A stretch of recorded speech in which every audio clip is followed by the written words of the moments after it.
Over half of the government's budget goes to entitlements like Medicare and Social Security. You probably do not like the word entitlements because you've been paying into it for years now. Every time you get a paycheck, payroll taxes come out. But now there's talks to disrupt it. Let's get into it. Recently, Elon Musk wasn't afraid to say what was on his mind.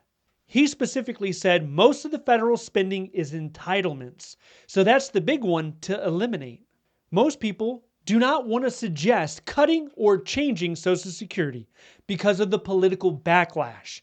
And the Trump administration's communication team rushed out to defend Elon Musk and said what he said was taken out of context. Trump's team added he was talking about waste, fraud, and abuse, of which there is $500 billion every year.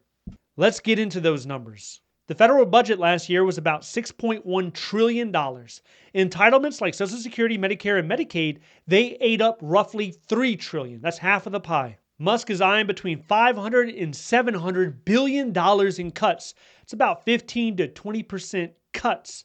So the critics are screaming, he's coming for Social Security. Trump's team fired back, we're just looking for fraud, waste, and abuse. That's all. And sure, there's a lot of it that exists. Anytime the government is giving money out to somebody, you will have people lining up down the block trying to exploit and take advantage of it. Not just criminals and people in this country, international. There's organizations in Russia and other countries that their whole purpose and function in life is trying to exploit our government with unemployment benefits, with any type of stimulus checks that come in, with any type of Social Security disability that they're able to finagle. They're there for it. They're trying to get that money. And it's a problem that will always exist as long as there's a benefit program that the government is facilitating. However, it is worth noting that Republicans would like to change Social Security. In general, they would like to change it. Here's some of the things that have been mentioned in the past. Raising the retirement age to account for longer life expectancies. Reducing benefits for wealthier individuals by adjusting the formula. And privatization, where people could have more control over their Social Security contributions and potentially invest them in the stock market. It's worth noting this because currently the Republicans have a majority in both chambers of Congress. Elon Musk has also expressed his doubts about Social Security. He said recently, why are there 20 million people who are definitely dead marked as alive in the Social Security database? Trump echoed much of the same message where he told Congress there are currently 4.7 million people over the age of 100 in the Social Security system, and many of them are getting payments still. But let's hold on. Let's check those numbers. We had the SSA acting commissioner recently saying the reported data are people in our records with a Social Security number who do not have a date of death associated with their record. These individuals are not necessarily receiving benefits. So the data from SSA, as recently as December, it shows that there's 89,000 people aged 99 or older that are receiving benefits. So it's not 4.7 million. It's definitely not 20 million. Are there errors? Yes, absolutely. There will always be errors. We're going to strive for a more perfect system, but people are dying every day. So it takes a while from someone to die, for it to be reported, for the adjustment to be made within the system. But if you currently look at it right now, the error percentage is less than 0.25%. Elon Musk has also spoken about fake or stolen Social Security numbers, saying that there's massive fraud. People are submitting for SSA benefits, unemployment, SBA loans, and a lot of other things. The fraud's definitely real. SSA's own Inspector General flagged $1.6 billion in improper payments in 2023. But $500 billion? That would be a huge leap from $1 billion to $500 billion. That would mean 2 out of 10 people are committing fraud with Social Security. That's what would have to happen for that $500 billion figure to even exist. The Social Security Administration, they're already jumping on the downsizing train when it comes to their workforce.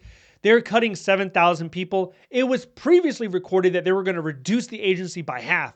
That's outrageous. They've come out and said that's inaccurate. They don't know how that was reported, but that's not accurate. So they're only getting rid of 7,000. That's a 12% decrease from their current standing. The thing about SSA is nobody really wants to work there. It's hard to entice people to come, and when they do come over, it's hard to retain them. It is one of the lowest ranked agencies to work for. And the only thing that's worse out of 400 agencies, the only other agency that might be a little bit worse is the Bureau of Prisons. So Bureau of Prisons has a rock bottom score, but what's above that barely is the Social Security Administration. Many people, if you talk to somebody who's worked there, maybe a couple of people can tolerate it, maybe someone might think it's decent, but for the majority, most people do not like it. But to reach Elon's goal of $500 to $700 billion, that's more than just workforce cuts. They're going to find somewhere in those programs to cut. Because even if you do a 10% reduction on Medicaid, Medicare, and Social Security, you probably still are not going to find the amount of money they're hoping to find. Now, all the while, you have Speaker Mike Johnson, you have President Trump saying they're not going to cut the program. It's just fraud, waste, and abuse. But how far is that going to go? If they find out they're not able to achieve that $500 billion goal, what comes next? That's the big question. What comes next? Changes is what could happen. There have already been talks of raising the retirement age to 70. Instead of 62, 70 to account for people living longer. And then tightening the disability rules. So there's a lot of people saying that you got folks around here walking around with disability checks, but they're fine. They can do cartwheels in the parking lot, but they're still collecting a check. And if you look at the data from 1980 to today, you will see a dramatic increase in disability payments. So maybe there is some work that could be done in that regard. But you can't get rid of it. You cannot get rid of it. Half of the people who receive it, that's their only source of income. That's how they put food in their belly. That's how they're able to eat and survive to the next day. And the thing is, if you get rid of it, the poverty rates are going to increase dramatically. There's this saying about the bottom 20% of the country. If you're wealthy, if you're doing well, if you have millions of dollars, you do not want to upset the bottom 20%. Because if you upset them, you are no longer safe. And that's something that the French learned during the French Revolution.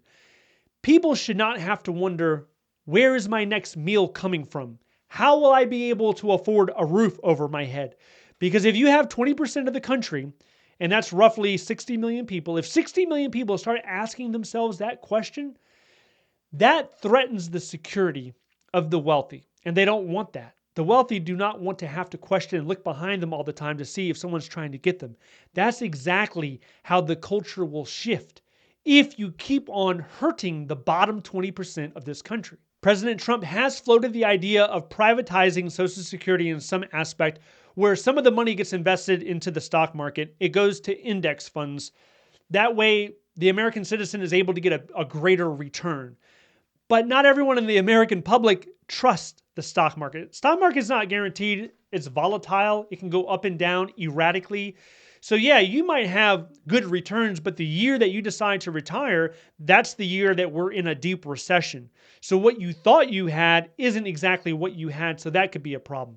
Now there's also people thinking that they don't have enough money to invest. So here's the deal. Everybody puts money into Social Security. When you get paid, something like 6.2% of your check is going to Social Security. Most people pay $4,000 a year. If you're an average person making about $65,000 a year, you're paying into Social Security $4,000. So the question is, if Social Security goes away, if those payments are no longer mandatory, what are you going to do with the $4,000? Would you invest it, or would you just spend it on whatever, maybe you spend it on utilities, maybe you spend it on bills, get a better car, whatever. The big question is, will America be responsible and use that money in order to benefit them at an older age? So the government right now, they don't think so. That's why there's a social net of Social Security. They don't think that unless they force you to pay $4,000 a year, you're not going to do it on your own. But let's shift over to Medicare. So Project 2025, they have their own plans for Medicare. And this is how that could look like. 1, Medicare funding cuts. This is by capping federal contributions and limiting benefits and increasing costs. Then there's the promotion of Medicare Advantage. This is a private alternative to traditional Medicare. Then there's increased corporate influence in healthcare. This is a greater involvement in private insurance companies in Medicare. But the official word right now, they're not going to cut it. Now, as far as Doge and Elon Musk, they're still on the search for fraud, waste, and abuse. And Elon likes that the public welcomes Doge. It makes him feel like he's doing a good job. And if you look at the polls, he ran a poll on X recently and it said 80% of people support Doge. But you have other news outlets doing their polls, like Washington Post. There was a 34% approval rate. So what ends up happening? You have a dozen people doing polls. If the organization leans to the left, then they're going to disagree with it. If it leans to the right, then they're going to agree with it. So you never really get a true nonpartisan sense on what the American public really thinks about Doge. If it's just the fraud and the waste that gets cut, many people won't have an issue with it. But the problem is, right now, for a lot of people, the trust has been eroded. Not everybody has full faith and confidence in the administration, and they don't believe when Elon Musk says, I'm just targeting waste, they don't necessarily believe him. And it takes a while to regain trust. So that's a huge issue the American public is having right now as they're observing a lot of what can be called reckless decisions when you're firing crucial workers and then you have to rehire them and you're freezing certain programs and then you're unfreezing them. It seems a little reckless. So that's not helping your trust score. Now, as far as these job cuts, they're going to keep on coming. In fact, Doge has developed an AI tool called Auto Riff, automated reduction in force. And this could be used to get rid of thousands, if not tens of thousands of federal jobs in the near future. It's going to be kind of associated with the RIF movement that we're seeing right now. If you're interested to know more about that, check this video out next. If you need a federal resume example, check out the links down below. Thank you so much for watching. I'll see you in the next one.